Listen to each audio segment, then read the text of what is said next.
What's up guys, Alexa here with another install video.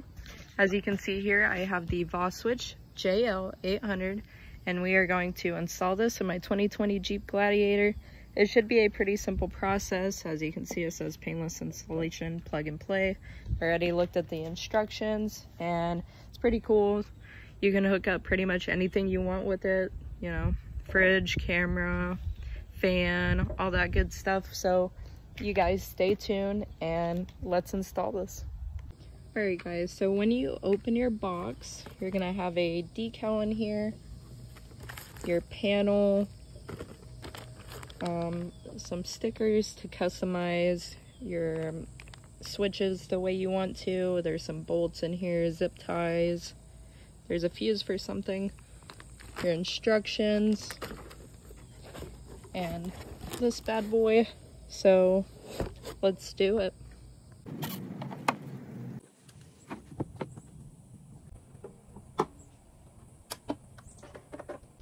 Man, I gotta clean my engine. It's dirty. Alright guys, so I'm gonna have to remove my light bar and these brackets. I'm gonna have to take this cowl out so I can feed my wire through. It's gonna go up in here. I'm gonna have to unmount my windshield. This is my first time ever unmounting my windshield, so I can get the wire fed through in there. And our panel switches are gonna go right here.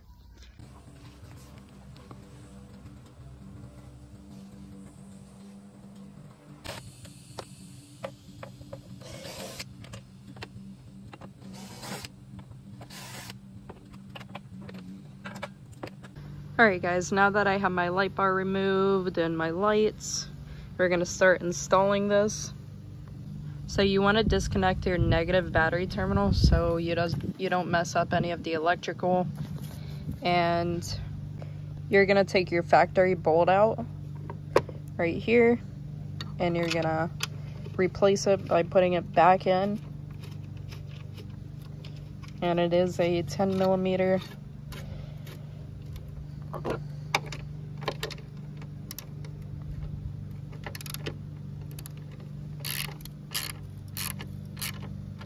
And they provide you with another screw. In this little baggie, here's an extra fuse. And you're gonna take this bolt and put it in this hole. So it should look like this. It sits perfectly on top of the battery. And you're gonna take this negative. On the paper it says do not connect it to the ground. Connect it directly to your battery. So here's your factory grounds. You do not want to put that on there again. You're going to connect it directly to the negative terminal on the battery. And then here you got your power wire with the fuse housing. I don't know if you guys can see that. So we'll focus there.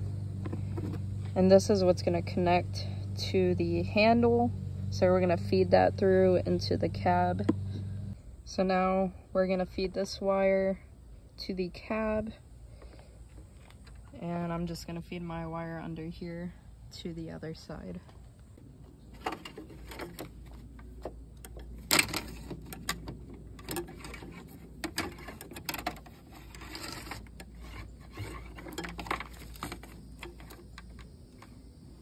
Alright guys, so now we're going to feed this inside to the cab. I'm gonna have to drop the windshield a little bit. I don't need to remove my wipers because I'm not dropping it down too much. And I'm gonna show you guys how to do that in just a second. So we're gonna start by removing our freedom panels.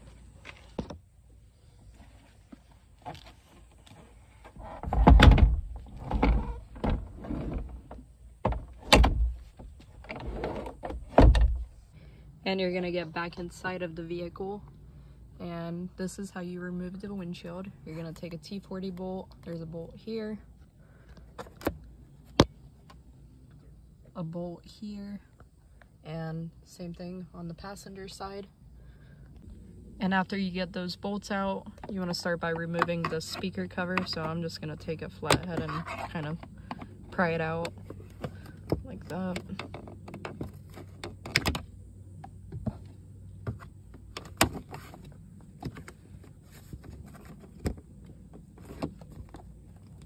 And just a curiosity, does anyone else have a problem with their passenger side mirror doing this? Every time I hit a bump, it'll fall.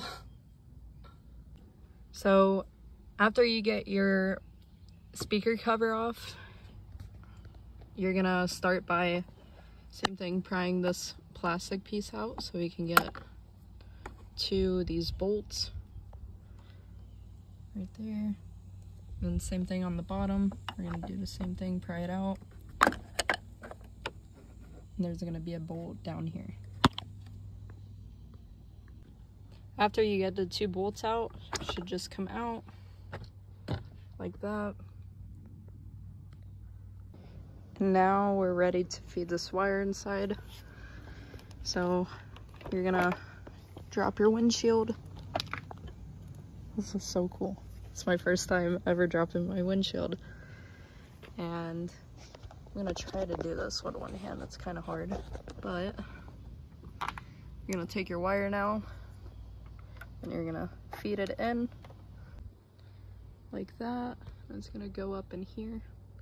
And with your original handle, we're gonna start by removing those plastic pieces we pried out. There's like this arrow thing, you're just gonna squeeze it and pass it through.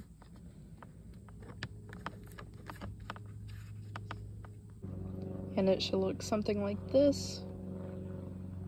Then you're gonna wanna take a drill bit and drill a hole on top so you can feed the wire from the switch into that hole. So it's gonna look like this once you drill that hole. And now it's time to bolt everything back together.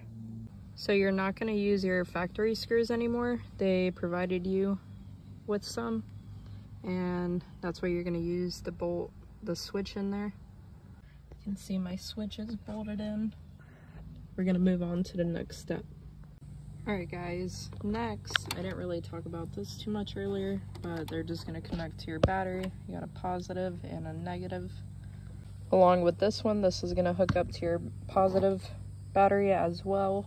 You can tell it's on, and you can decorate it the way you want with the stickers they provided. Back here at the engine bay, again, positive. This one here, you hook it up to positive. This one, you do not hook it up to ground, you hook it up to the negative terminal. And along with this little black one, goes to the negative terminal. Alright guys, and that wraps up today's video on how to install the Voswitch JL800 switch panel. I hope you guys enjoyed this video, and if you guys want to see a part 2 on how to hook up your accessories like your pod lights, light bars, drop a comment down below. I'll make another video. If you haven't already, be sure to go check out Voswitch and go give them a follow. I'm gonna link this product and the link in my bio. And again, I hope you guys have a great day, and I will see you on the next one.